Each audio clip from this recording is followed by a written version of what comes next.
नमस्कार विद्यार्थी मित्रांनो, चला आता स्वागत आहे तुमचं आपल्या पेपर सिरीजच्या पार्ट 2 मध्ये, जो की आपण पेपर सिरीज बघत होतो क्लास 8चा पॅटचा पेपर इंग्लिशचा, जो की 22 एप्रिल रोजी होणार आहे.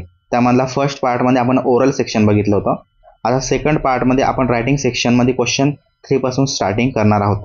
तर चला, तुम्ही अजूनही चॅनलला सबस्क्राईब केलं नसेल, सबस्क्राईब करा, बेल आयकॉनवरती प्रेस करा, म्हणजे जेणेकरून जेव्हा पण मी व्हिडिओ अपलोड करेल तेव्हा सगळ्यात पहिले नोटिफिकेशन तुम्हाला भेटून जाईल. चला आता जाऊया आपण पार्ट 2 कडे. बघा, हा आहे आपला पार्ट 2. यामध्ये आपण बघणार आहोत. बघा, पार्ट 2 आहे हा. यामध्ये दिलं आहे writing section. Total writing section दिले 8 मार्क्ससाठी. सो बघूया आपण काय दिले त्यामध्ये. चला जाऊया रायटिंग सेक्शनकडे.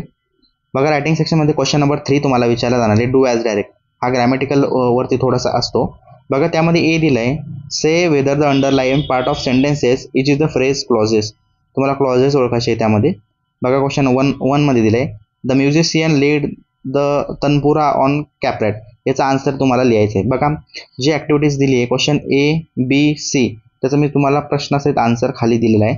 सो तुम्हाला स्क्रोल डाऊन करून देतो मी. ठीक आहे, बघूया. चला बघा, do as direct. Do as डायरेक्टमध्ये आपण बघणार आहोत. बघा, A, say whether the underlined part of sentences in the phrase or clauses. First आहे, the musician led his tanpura on the carpet. याचा आन्सर आहे फ्रेज. ही फ्रेज आहे. ठीक आहे, त्यानंतर तुम्हाला ओळखायचं आहे फ्रेज आहे का क्लॉजेस आहे. सेकंड दिला आहे, there is a someone who sing a bitter. हे आन्सर आहे क्लॉजेस. क्वेश्चन नंबर बी दिला आहे तुम्हाला. बघा, त्यामध्येच क्वेश्चन नंबर बी आहे, match the following sentences with the their types. तुम्हाला मॅच द सेंटेन्सेस करायचे, त्याच्या टाईपनुसार करायचे. What has happen to you.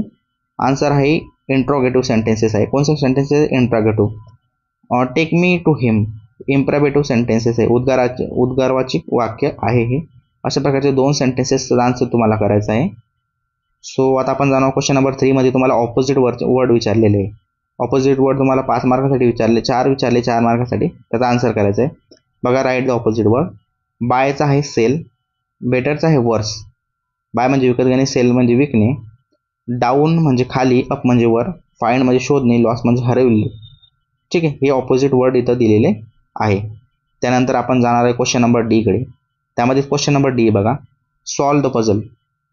D मध्ये दिले आहे, solve the puzzle, find and the circle the name given below. ठीक आहे, तुम्हाला इथं नाव दिलेले आहे, 4 नाव. बघा, एक लॅपटॉप आहे, एक कम्प्युटर आहे, त्यानंतर एक लॅपटॉप आहे, एक कम्प्युटर आहे, त्यानंतर एक मोबाईल आहे, एक ईमेल आहे. ठीक आहे, तर यावरती तुम्हाला जे पझल दिलं आहे त्यामध्ये तुम्हाला ॲरो करून शोधायचं हे नाव कुठं आहे. तर बघा, आता मी इथं शोधून दिलं आहे तुम्हाला कुठं प्रकारे ते नाव लपलेले. बघा, तर बघा, लॅपटॉप, मोबाईल हे नाव मी तुम्हाला इथं शोधून दिलेलं आहे. तर आता आपण जाणार आहोत सेकंड ॲक्टिव्हिटीकडे. जी सेकंड ॲक्टिव्हिटी तुम्हाला दिलेली बघा, की write the related word as show in the example. बघा, pen, ink, blue, write, paper हे रिलेटेड वर्ड आहे, ते शोधायचे होते तुम्हाला. आणि त्यानंतर क्वेश्चन नंबर एफ मध्ये दिलं आहे, add a suffix or prefix any two. Suffix prefix शोधायचं. पहा, friend, friendship, happy, unhappy, appear, disappear, राईटचं राईट. इफ तुम्हाला जर काही समजलं नसेल तर ॲज इट इज जे आन्सर आहे, जे जसं पेपरमध्ये विचारलं जाईल तसं सीधं ॲरो दाखवतोय मी तुम्हाला. बघून घ्या, इथं स्क्रीनशॉट काढून घ्या. लवकर काढा, 2-2 मार्क्ससाठी प्रश्न आहे. बघा, करून घ्या. ठीक आहे, चला ॲझ्युम करतो स्क्रीनशॉट पण काढला असेल तर हा झाला आपला पेपर सिरीजचा पार्ट 2. या अगोदर 1 पार्ट अपलोड केला आहे, तो जा लवकर बघा. अजूनही चॅनलला सबस्क्राईब केलं असेल सबस्क्राईब करा. भेटूया अशाच प्रकारच्या नेक्स्ट व्हिडिओमध्ये. तोपर्यंत thank you for watching this video. Bye bye, take care, see you again.